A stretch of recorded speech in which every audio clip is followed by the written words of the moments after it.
पशुधन व्यवस्थापन व दुग्धोत्पादन पदविका विद्यालय साखराळे ईश्वरपूर येथे पीएम किसान सन्मान निधी कार्यक्रम उत्साहात संपन्न।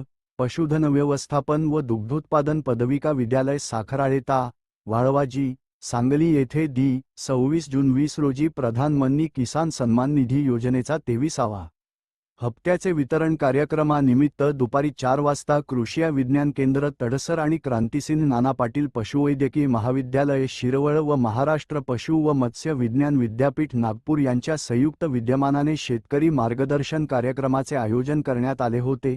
कार्यक्रमास साखराळे विद्यालयाचे संस्थापक श्री बाळासाहेब पाटील दादा, प्राचार्य नष्टे सर, जे.बी.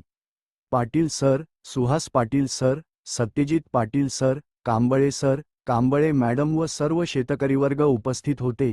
या कार्यक्रमास मार्गदर्शन करण्यासाठी क्रांतिसिंह नाना पाटील पशुवैद्यकीय महाविद्यालय शिरवळ येथील डॉक्टर गोकुळ सोनवणे सर व डॉ.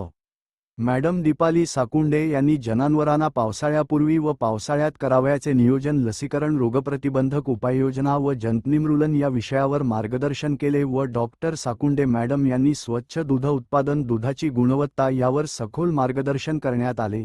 चौथा, प्रधानमंत्री किसान सन्मान निधी वाटप। यावेळी देशात 44 कोटींहून अधिक पानं शेतकऱ्यांच्या खात्यावर 23वा हप्ता जमा करण्यात आला।